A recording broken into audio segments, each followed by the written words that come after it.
지난주에 이어서 오늘은 사무엘상 16장입니다.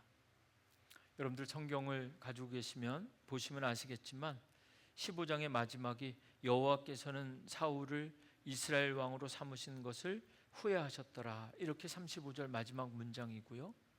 그 다음에 이제 16장이 시작되는데, 이 사무엘상 15장과 16장은 큰 트랜잭션이 있는 부분입니다.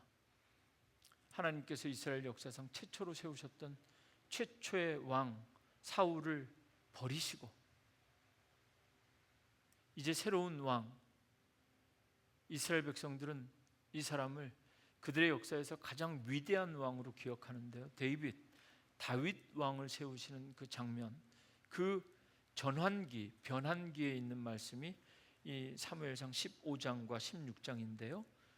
오늘 설교 본문은 3절부터 읽었지만 16장 1절 말씀 제가 읽어드리고 싶습니다. 여호와께서 사무엘에게 이르시되 내가 이미 사울을 버려 이스라엘 왕이 되지 못하게 하였거늘 내가 그를 위하여 언제까지 슬퍼하겠느냐. 너는 뿔에 기름을 채워가지고 가라. 지금 하나님은 후회하셨고 이미 사울을 버리셨는데, 이 하나님의 마음을 알았던 하나님의 사람, 하나님의 선지자 사무엘은 그것이 슬픈 겁니다. 누군가 성령의 기름 부음을 받아서 하나님의 사람으로 쓰임 받다가 그가 더 이상 성령을 잃어버리고 성령 충만을 누리지 못하는 것은 이런 슬픔이 있는 겁니다. 사무엘은 하나님은 버리셨지만, 이것이 인간의 나약함인지 모르지만, 그리고 이것 말고도 오늘 본문 속에는 하나님과 다른 사무엘의 부족한 부분들이 많이 나오는데요, 사무엘은 슬퍼하고 있습니다. 하나님은 후회하셨고 하나님의 사람 사무엘은 슬퍼하셨는데, 하나님께서 너는 뿔에 기름을 채워가지고 가라. 하나님이 이런 분이십니다. 누군가에게 기름을 부어서 사명을 주었는데 그가 감당하지 않으면 하나님은 우리가 생각하기에는 끝까지 기다려주시면 좋겠다 기대할 수도 있지만, 하나님은 우리에게 맡겨주신 사명 감당하지 않으면 다른 사람을 기름 부어서라도 하나님은 하나님의 뜻을 이루시는 분이다. 너는 베들레헴 사람 이새에게로 보내노니, 내가 너를 보내노니 너는 가라. 지금 말씀하시는 거죠. 이는 내가 그의 아들 중에서 한 왕을 보았느니라. 내가 그의 아들 중에서 한 왕을 보았느니라. 아직 누구를 기름 부을지 사무엘은 모릅니다. 이새에게로 가라. 베들레헴의 이새에게로 가라. 사울 왕에게 기름 부을 때는 베냐민 지파의 준수한 청년이라고 성경은 기록하였는데, 아주 핸섬한 사람 사울 왕을 찾게 했는데요, 이번에는 이새의 지파의 이사의 가문에 가서 내가 그 사람들 가운데 내가 예택한, 미리 예정하고 선택한 사람, 그 사람에게 기름을 부어라, 이렇게 말씀하면서 사무엘상 16장 말씀이 시작됩니다. 오늘은 하나님의 후회와 하나님의 선지자 사무엘의 슬픔을 넘어서 하나님께서 행하시는 새로운 기름 부음의 말씀을 전하고자 합니다. 본문은 사무엘상 16장, 그리고 우리가 다루어야 될 인물은 여전히 여호와 하나님과 사무엘은 동일하지만 이제 사울이 아니라 다윗입니다. 사울이 하나님께서 기름 부어 세우신 이스라엘 역사상 최초의 왕이었다면 다윗은 최고의 왕입니다. 하나님께서 사무엘 선지자를 통해서 새롭게 다윗에게 기름 부으시는 이 말씀, 이 배경과 과정과 이 내용을 우리가 살펴보면서 성령 충만한 삶을 살기 위한 영적인 지혜와 또 영적인 비결들을 발견하고 함께 나누려고 합니다. 저는 오늘 특별히 3절부터 13절까지 말씀을 읽으면서, 말씀이 짧지 않은 말씀이지만 말씀 가운데 3절, 그리고 3절 가운데서도 3가지 단어에 집중해서 오늘 설교 본문 말씀을 묵상해 보았습니다. 가장 먼저 성령 충만은 누구를 위한 것인가? 말씀을 묵상하다가 성령 충만은 누구를 위한 것인가? 우리가 성령 충만한 삶을 위해서 기도하고 성령 충만한 삶을 구하고 있는데 이게 누구를 위한 것인가에 대한 질문을 던지게 되었습니다. 어쩌면 이 부분은 성령 충만에 대해 첫 번째 주일에 해야 됐을 것 같은 아쉬움이 있지만 3절 말씀을 함께 보면서 설명하려고 합니다. 3절, 이새를 제사에 청하라. 지난주에 말씀드린 것처럼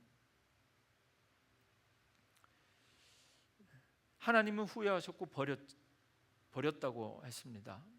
그리고 이것을 안 사무엘, 하나님의 종이지만 그에게는 슬픔, 안타까움이 있었는데 단순히 안타까운 것이 아니라 하나님이 버리셨다, 사울을 버리셨다고 했을 때는 아마 사무엘 선지자에게는 참 안 됐다, 안타깝다, 하나님께 버림받는 사람이 있는 게 안타까운 거죠. 근데 하나님께서 너 이제 가서 새로운 사람에게 기름 부으라고 하니까 이때부터는 하나님의 종, 이 선지자 사무엘에게는 사울을 향한 안타까움이 있는 게 아니라 이 사울을 향한 안타까움이 말씀을 읽어보면 사울을 향한 두려움으로 바뀝니다. 지금 여전히 사울이 왕인데 살아있는 왕을 두고 또 다른 사람을 기름 부어 왕으로 세우겠다는 이 하나님의 계획은 인간적으로 보면 이건 영모고 구태타이니까 이 일을 감당해야 될 사무엘은 두려운 거죠. 세상이나 사람이 두려울 때 지난주에 말씀드린 것처럼 세상이나 그 무엇이든 두려울 때 그 두려움을 이기는 방법은 하나밖에 없습니다. 진리는 아니고 제 믿음인데요, 세상의 모든 두려움을 이길 수 있는 방법은 하나님만 두려워하는 믿음입니다. 사무엘 선지자가 끝까지 사울이 두려웠으면 하나님의 말씀을 못 지켰을 텐데요, 사무엘은 그래도 하나님의 종이기 때문에 하나님의 말씀, 하나님을 더 두려워했기 때문에 사울이 무서웠지만, 그리고 하나님께서 기름 부으러 간다고 하지 말고 제사 드리러 간다고 해라. 여러분, 여기 아주 중요한 영적인 비결이 있는 거, 지난주에 말씀드린 내용이지만 예배가, 제사가 우리 인생의 모든 두려움을 이기는 솔루션입니다. 이새를 제사에 청하라. 하나님께서 사무엘 선지자에게 하신 3절 말씀입니다. 이새를 제사에 초청해라. 내가 내게 행할 일을 가르치리니, 내가 여호와께서 너에게, 사무엘 선지자에게 행할 일을 가르친다. 일단 사람들을 초청해라. 참 하나님은 이 말씀을 읽으면서 저는 너무 실감이 됐어요. 처음부터 풀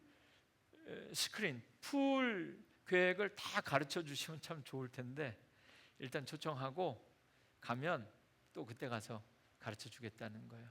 우리에게 늘 이런 답답함이 있지만 그래서 우리에게 하나님에 대한 믿음이 필요한 거죠. 일단 초청해라. 내가 너에게 어떻게 해야 할지 초청해서 그들이 오고 나면 그때 다 가르쳐 주겠다, 이렇게 말씀하시는 거죠.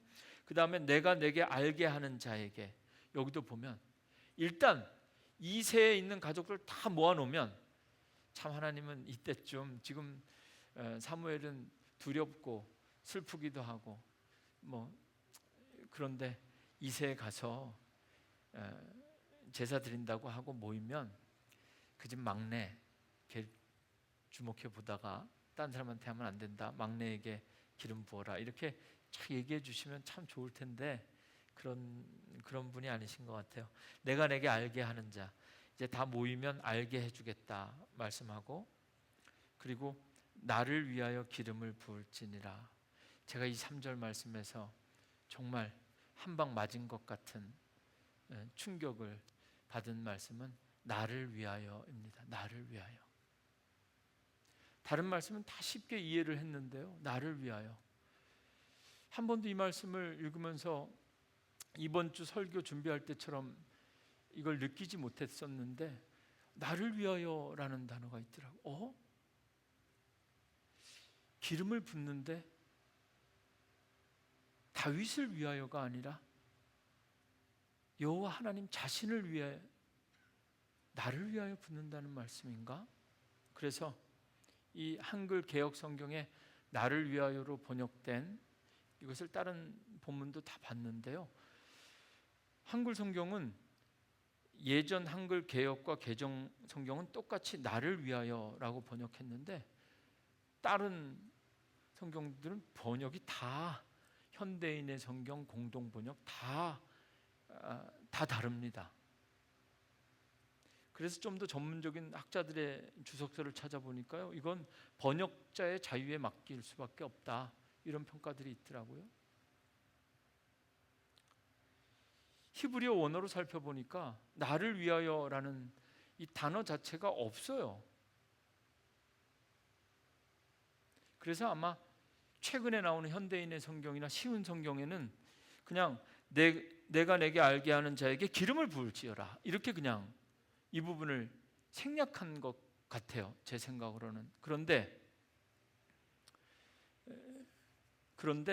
단어는 없는데 말이죠, 히브리어 원어로 보면 전치사가 하나 있습니다. 리라는 전치사가 있는데 이것이 나를 위하여, 히브리어 문법적으로는 지금 말하는 사람, 소유를 의미하는 전치사를 한글 개역, 개정 성경은 한글 개역부터 아주 정확하게 그리고 고집스럽게 번역해서 여기에 남겨둔 것입니다.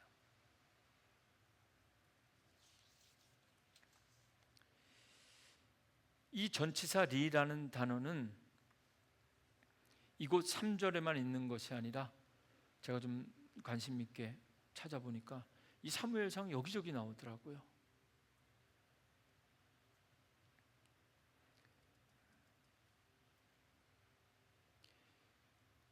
여기 지금 사울과 다윗 외에 사무엘 선지자가 있는데요, 사무엘 선지자도 원래 엘리 선지자, 엘리 제사장 후임이잖아요.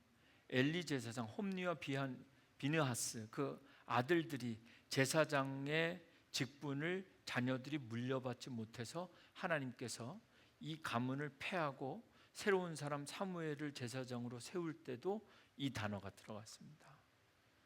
내가 나를 위하여. 사무엘상 2장 35절 말씀인데요, 하나님께서 제사장 사무엘을 선지자로 세울 때도 내가 나를 위하여 충실한 제사장을 일으키리니 그 사람은 내 마음 내 뜻대로 행할 것이라. 내가 그를 위하여 견고한 집을 세우리니 그가 나의 기름 부음 받은 자 앞에서 영구히 행하리라.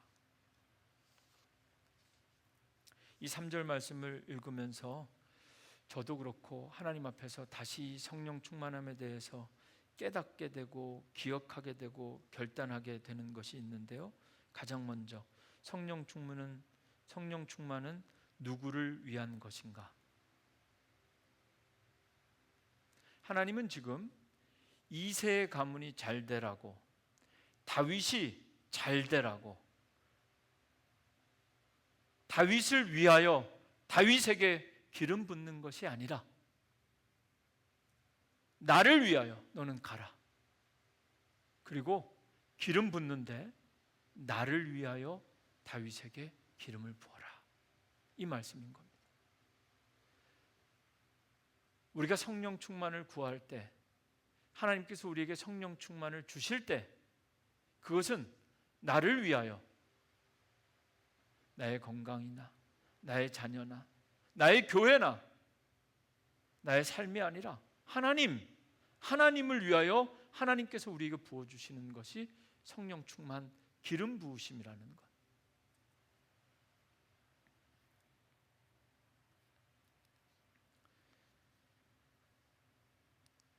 이 3절 말씀 아무것도 뭘 행할지 말도 안 하셨고 누구에게 기름 부을지 지목도 안 해주셨지만 처음부터 끝까지 다 하나님.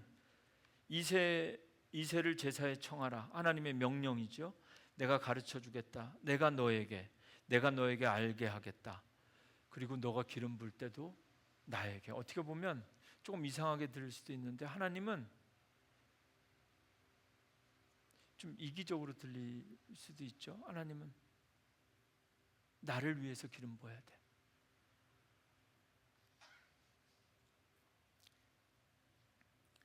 오늘 본문의 마지막 절 먼저 읽겠습니다. 13절인데요. 사무엘이 기름 뿔병을 가져다가 그의 형제 중에서 그에게 부었더니 이날 이후로 다윗이 여호와의 영에게 크게 감동되니라. 사무엘이 떠나서 리마로 가니라. 여호와의 영에게 크게 감동되니라. 이것이 오늘 설교 제목입니다. 지난주 여호와께서 후회하셨더라는 잊어버리셨으면 좋겠고, 오늘 설교 제목 여호와의 영, The Spirit of the Lord, 이게 성령이죠. 여호와의 영이 크게 감동되었더라. 한국말로 이렇게 번역되었는데요. 영어로는 powerfully came on, 임했다, 이렇게 기록되어져 있습니다. 하나님의 영, 성령이 크게 감동되는 것이 성령 충만이죠.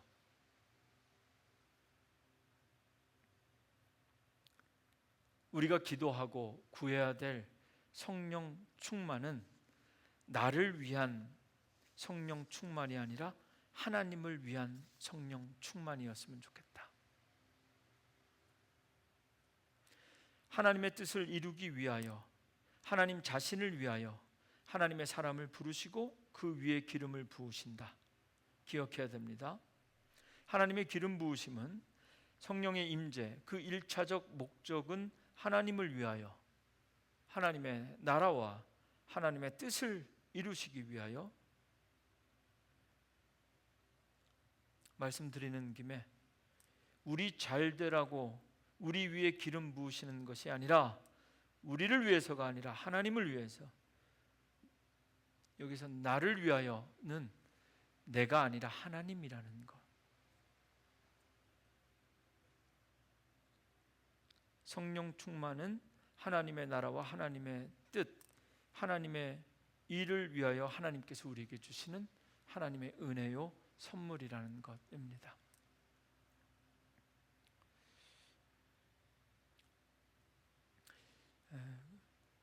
구약 성경의 한 말씀과 신약 성경의 한 말씀을 더 소개하고 이 부분을 마무리 지으려고 하는데요.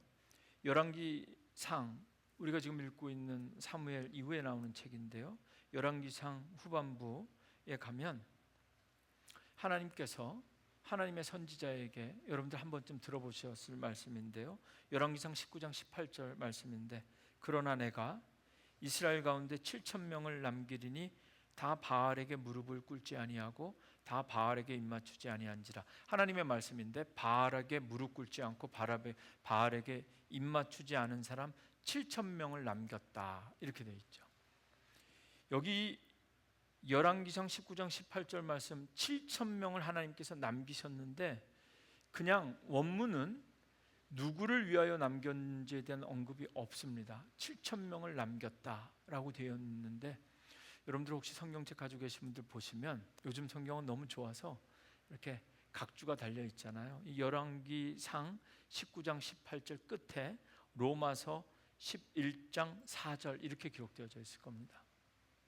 이 열왕기상 19장 18절 말씀, 하나님께서 선지자에게 내가 너 지금 다 죽은 것 같고 다 배신한 것 같고 다 배교한 것 같고 아무도 없는 것 같아도 바알에게, 우상에게 무릎 꿇고 입맞추지 않은 사람 7,000명을 남겨두었다는 이 이야기를, 이 말씀을 사도 바울이 이 말씀을 인용해서 로마서 11장에 이렇게 기록하고 있습니다. 11장 1절부터 읽어드립니다. 그러므로 내가 말하노니 하나님이 자기 백성을 버리셨느냐? 그럴 수 없느니라. 나도 이스라엘인이요 아브라함의 씨에서 난 자요 베냐민 지파라. 2절, 하나님이 그 미리 아신 자기 백성을 버리지 아니하셨나니 너희가 성경이 엘리야를 가리켜 말한 것을 알지 못하느냐. 아까 그 열왕기상 19장 18절은 하나님께서 하나님의 선지자 엘리야에게 하신 말씀이죠. 그가 이스라엘을 하나님께 고발하되, 3절, 주여 그들이 주의 선지자들을 죽였으며 주의 제단들을 헐어버렸고 나만 남았는데 내 목숨도 찼나이다. 나도 죽게 됐습니다. 라고 엘리야 선지자가 하니 4절, 그 열왕기상 19장 18절 말씀을 사도 바울이 인용하면서 이렇게 말합니다. 그에게 하신 대답이 무엇이냐? 내가 나를 위하여 바알에게 무릎을 꿇지 아니한 사람 7,000명을 남겨두었다 하셨으니, 열왕기상은 바알에게 무릎 꿇지 않은 하나님께서 남겨두신 사람들 7,000명이라는 이 말씀을 바울은 믿음으로 받으면서 이 7,000명은 7,000명 그 사람들 잘 되라고 남겨둔 것 아니고 그 사람들 살려서 이스라엘 백성들 어떻게든 연명하려고 남겨둔 것 아니고 그들도 하나님을 위하여 남겨두었다, 이렇게 고백하는 겁니다.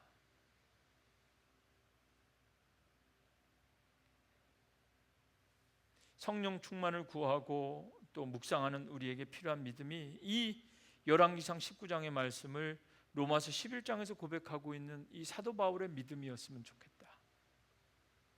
우리가 하나님 앞에 성령 충만을 구할 때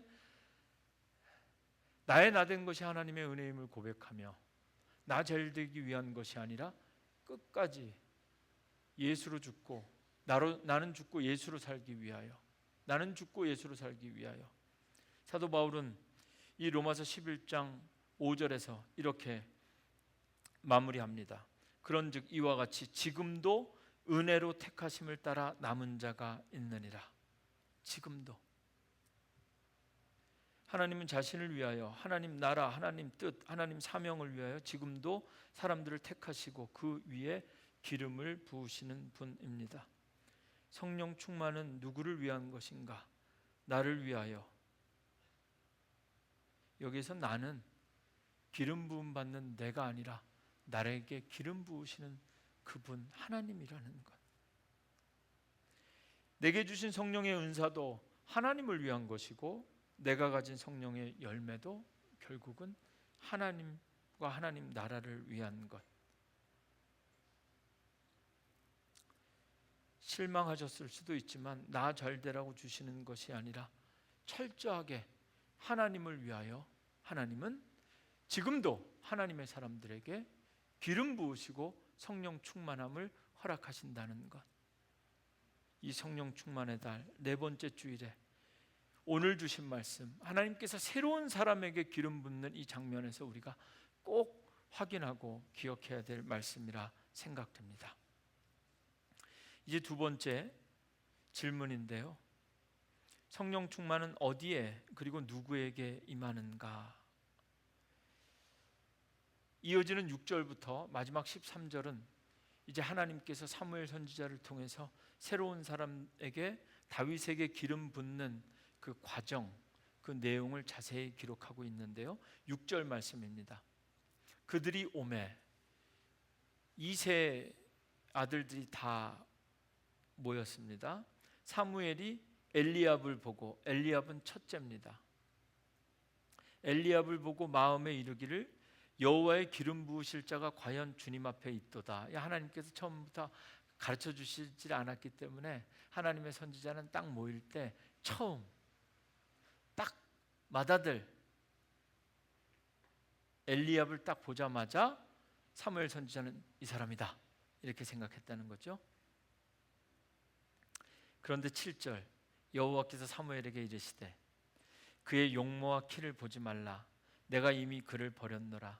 내가 보는 것은 사람과 같지 아니하니 사람은 외모를 보거니와 나 여호와는 중심을 보느니라. 오늘 말씀 가운데 제가 두 번째 깊이 묵상하고 나누고 싶은 말씀은 이 하나님이 보시는 중심에 대한 이야기입니다. 나 여호와는 중심을 본다. 이게 무슨 의미일까요? 우리가 어렴풋이 겉모양이 아니라 중심.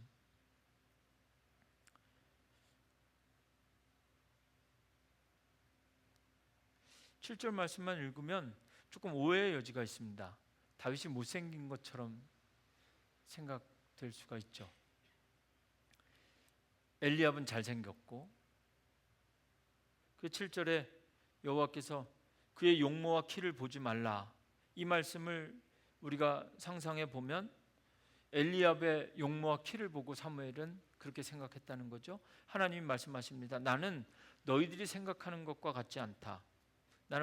너는 외모를 보지만 나는 여호와는 중심을 보느니라. 아, 못생겨도 상관없다는 말인가? 처럼 들을 수 있는데 그런 말이 아니라는 거죠. 12절 가면 다윗이 딱 왔을 때 무슨 말씀을 하시냐면 이에 사람을 보내어 그를 데려오매 마지막 이제 양치고 있던 다윗을 데리고 왔을 때 그의 빛이 붉고 눈이 빼어나고 얼굴이 아름답더라. 다윗도 괜찮잖아요.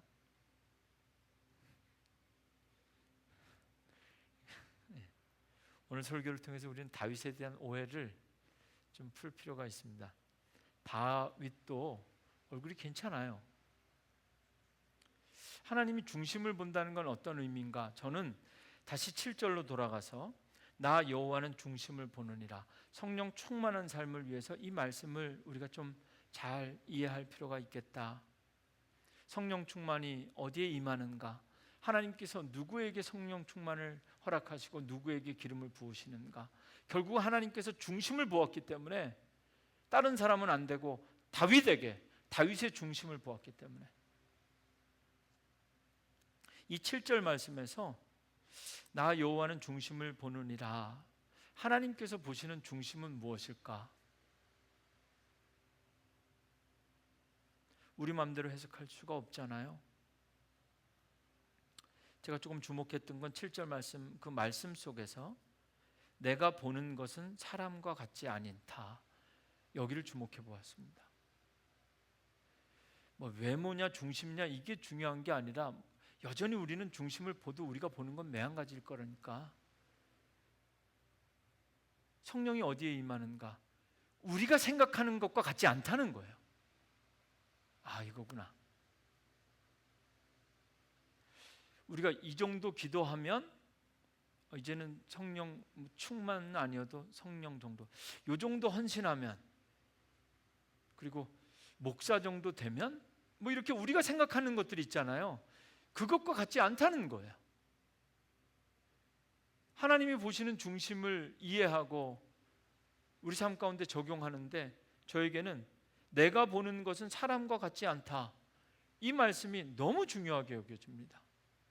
우리가 지금까지 생각했던 그런 거 아니라는 거예요.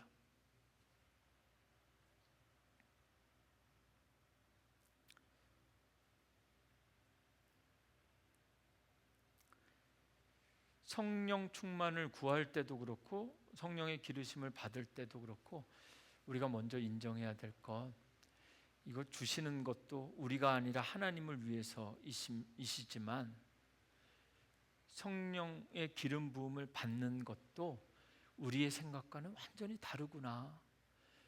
여러분, 지금까지 우리가 성령 충만, 저 사실 성령 충만이라는 단어 별로 안 좋아했거든요. 좀 무식해 보이잖아요. 예수 천당 불신 지옥 막 이렇게 네 글자로 줄이면 믿음이 좀 너무 심플해서 저는 젊었을 때 성령 임재 뭐 이런 건 편안하게 봤는데 성령 충만하면 너무 센 듯한 느낌인데 아무리 생각해도 목회를 하면 할수록 이거보다 좋은 표현이 없는 것 같아요. 성령 충만. 그런데 오늘 이 말씀에서 우리가 생각했던 것과는 전혀 다르게 역사하시겠구나. 우리가 생각한 기준과는 그게 완전히 다른 거구나. 다시 생각해야 되겠다.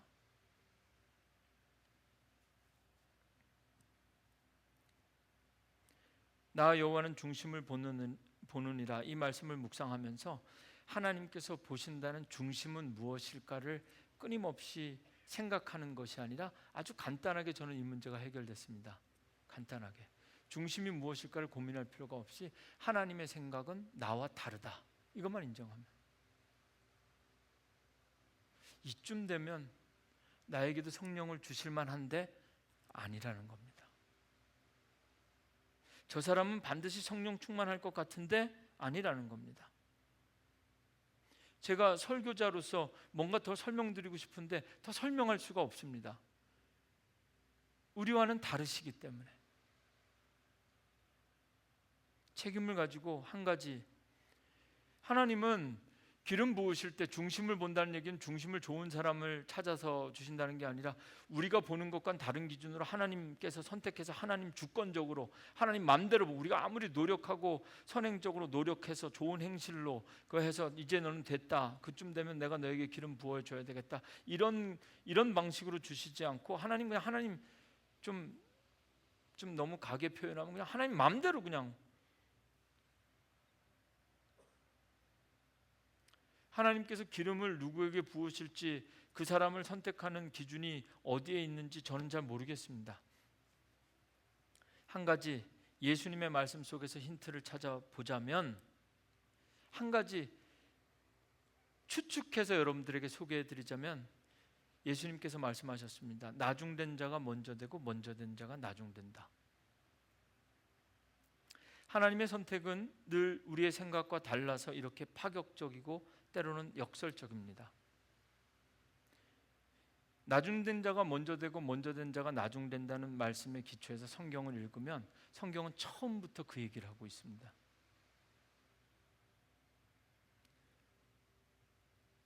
하나님은 가인의 제사를 받지 않고 아벨의 제사를 받았습니다. 하나님은 에서가 아니라 둘째 야곱을 통해서 이스라엘 백성을 이끌어 가셨습니다.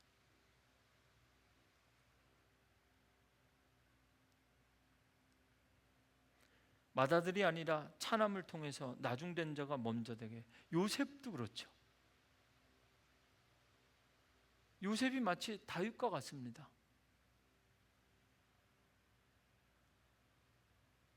이세의 아들이 총 8명입니다. 7가지는 아니고 8번째가 다윗입니다. 이스라엘 백성들에게 7은 완전수입니다. 완전한 숫자입니다. 더 이상 부족함도 없고 채울 필요도 없는 7, 이 안에서 모든 것이 해결돼야 되는데 지금 오늘 사무엘상 16장에서 하나님은 7 여기 없다는 겁니다. 너희들의 생각은 7 완전할 것 같고 여기인 것 같은데 나는 너희들이 생각하는 완전한 숫자 7 그 안이 아니라 그 밖에 있었던 8이 먼저 된다. 그에게 기름 붓는다.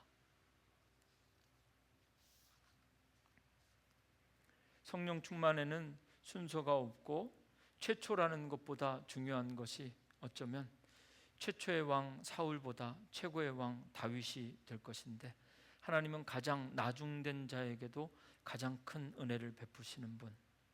여전히 우리는 우리의 삶 속에서 하나님의 뜻, 하나님께서 기름 부으시는 방식과 선택의 기준을 다 알 수는 없지만 분명한 것은 우리의 생각과 달라서 우리가 생각하는 것과 다른 기준으로 하나님은 기름을 부으시고 하나님의 사람들을 선택하신다. 이것이 여러분들에게 위로가 될지 더 하나님의 기름 부으심 앞에 우리가 더 두렵고 떨리는지 다 알 수 없지만 말이죠. 만약 하나님께서 중심을 보실 때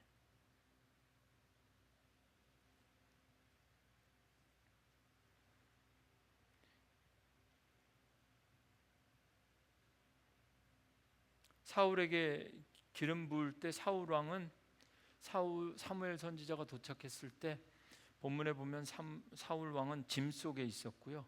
지금 다윗은 양떼들 속에 있었습니다. 아버지 이새와 형제들에서 가장 먼 곳에 있었던 다윗을 부르시고 그에게 기름을 부으셨습니다. 이새의 아들들이 다 아버지 가까이에 있었지만 다윗만은 쉽게 초대받지 못할 거리에 있었다. 아예 처음부터 기름 부음과 상관없이 예배의 자리에도 초대받지 못했던, 우리의 생각은 늘 이런데 오죽하면 아버지도 그랬을까?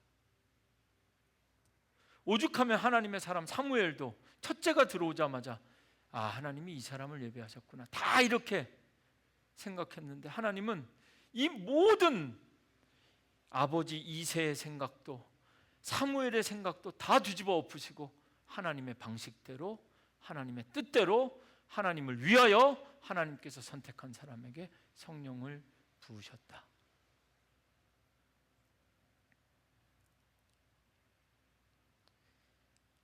중심은 그래도 굳이 설명하자면 아마도 마음일 겁니다. 하나님께서 기름을 부으신다면, 오늘 우리에게 기름 부으신다면 저는 우리의 마음에 부으시리라 믿습니다. 하나님을 향한 마음, 하나님을 향한 마음, 그것이 성령 충만이 되었으면 좋겠습니다. 시편 51편 10절에 오늘 이 장면에서 기름 부음 받은 다윗이 노래한 시편 51편 10절, 매 주일마다 우리가 오래 고백하고 있는 그 51편 10절, 하나님이여 내 속에 정한 마음을 창조하시고 내 안에 정직한 영을 새롭게 하소서. 이 다윗의 기도를 통해서 하나님께서 보았던 그 다윗의 중심이 어떤 것인지 우리가 어느 정도 가늠해 보아야 할 것입니다. 정말 마지막으로 13절 말씀 한 번 더 읽어드립니다. 사무엘이 기름 뿔병을 가져다가 그의 형제 중에서 그에게 부었더니 이날 이후로 다윗이 여호와의 영에게 크게 감동되니라. 사무엘이 떠나서 라마로 가니라. 마지막으로 제가 13절에서 주목했던 말씀은 이날 이후로입니다. 이날 이후로. 시간이 많이 지났지만 한 번 더 꼭 말씀드려야 되는 게요, 성령이 들어오는 건 참 어려운데 빠져나가는 건 너무 쉽습니다. 그래서 성령이 떠나는 걸 우리가 모르는 거예요. 아마 사울이 하나님 앞에 버림받자마자 왕의 생기에서 쫓겨나고 병이 들어 시름시름 앓다가 죽었으면 사울이 성령이 나에게서 떠나구나 하고 회개했을 거예요. 성령이 떠났지만, 하나님이 버렸지만 사울은 여전히 왕이었고 무소불위의 권력을 휘둘렀기 때문에 자기가 성령이 떠난 줄 모르는 겁니다. 다시 한번 말씀드립니다. 성령은 들어오기는 어렵지만 빠져나가기는 너무나 쉽습니다. 반면에 악한 영은 들어오긴 너무 쉬운데 빠져나가긴 너무 어렵습니다. 적당히 설명할 방법이 없어서 그러는데요, 고스톱 같은 거 열심히 노력하지 않아도 쑥 들어왔다가 이거 끊으려면 손모가지를 잘라도 안 된다잖아요.